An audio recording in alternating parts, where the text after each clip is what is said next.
Jumpa dengan saya dalam acara sharing serial video terkait kerjasama pemerintah dengan badan usaha.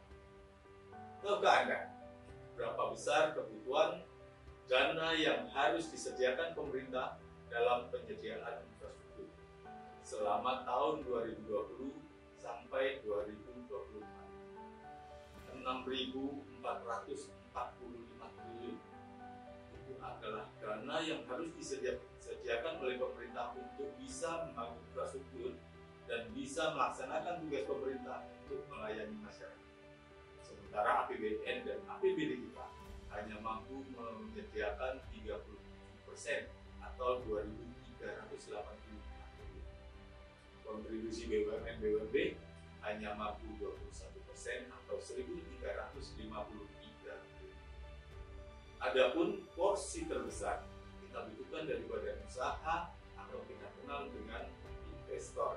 Selama ini kita kenal dengan investor yang sebesar 42% atau 2.707 triliun. Bagaimanakah cara untuk dapat kita menarik badan usaha atau investor itu berpartisipasi dalam penyediaan infrastruktur? Perubahan paradigma harus dilakukan oleh pemerintah dari yang semula konvensional, di mana pemerintah proses pengadaan infrastrukturnya hanya untuk bertujuan menyediakan aset dan kemudian melakukan pengadaan lagi untuk perawatan dan operasionalnya. Maka saat ini pemerintah harus mencoba merubah skema yang ada. Kita coba skema KPBU, di mana pemerintah hanya sekali melakukan pengadaan, yakni pengadaan badan usaha. Selanjutnya badan usaha itulah yang akan membangun infrastrukturnya, merawat dan mengoperasikannya. Selanjutnya kita akan bicara lebih lengkap lagi mengenai apa itu KPBU. Kalau kita bicara KPBU, ada 4 hal yang perlu kita perhatikan. Yang pertama adalah kerjasama. Artinya akan ada 2 pihak yang akan bertanda tangan atas kesepakatan yang telah dibuat dalam proses pengadaan infrastruktur, yakni pemerintah dengan badan usaha yang menang lelang. Selanjutnya yang kedua adalah kepentingan umum, bahwa infrastruktur yang akan dibangun itu ditujukan untuk kepentingan umum, untuk melayani masyarakat. Selanjutnya, dari mana dananya? Dengan KPBU, maka sebagian besar dananya atau bahkan seluruh dananya itu harus berasal dari badan usaha, dari investornya. Kalaupun pemerintah harus berkontribusi, pemerintah akan berkontribusi, tapi tidak secara keseluruhan, hanya sebagian saja. Yang keempat, kalau kita bicara KPBU, kita akan bicara mengenai pembagian risiko. Artinya resiko akan dibagi antara pemerintah dengan badan usaha, akan dibagi kepada pihak yang memang mampu mengendalikan resiko tersebut.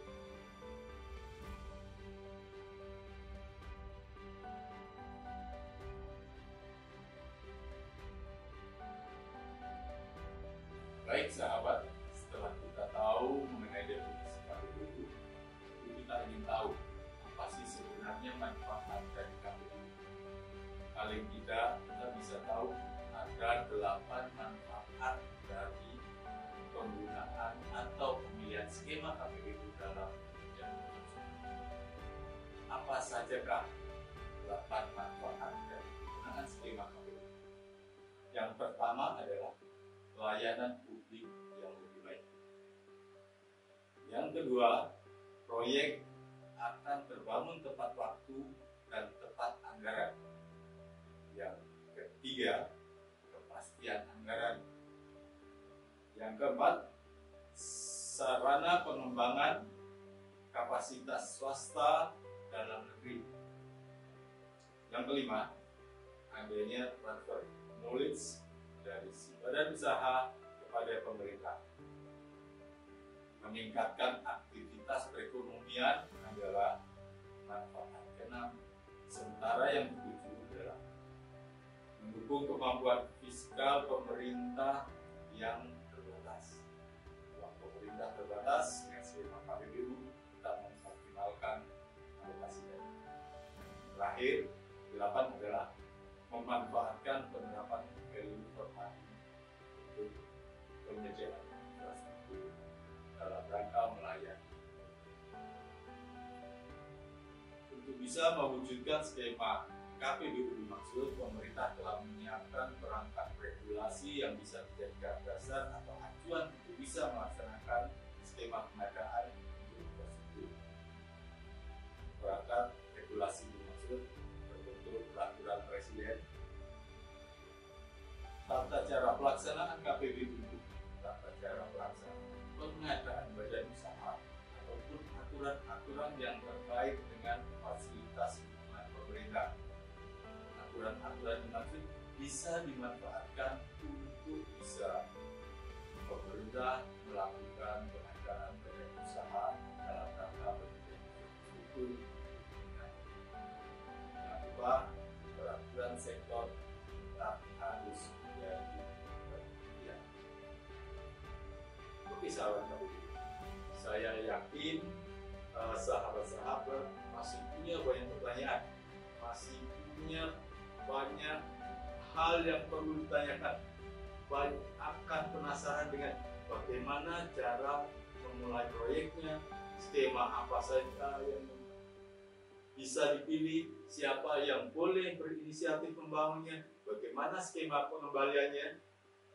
Itu bisa menjawab rasa penasaran itu.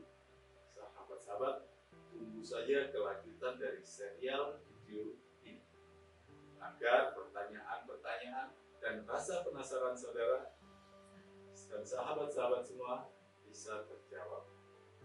Saya Dedeng Yusron, sampai jumpa lagi dalam Sekilas KPBU. Salam KPBU.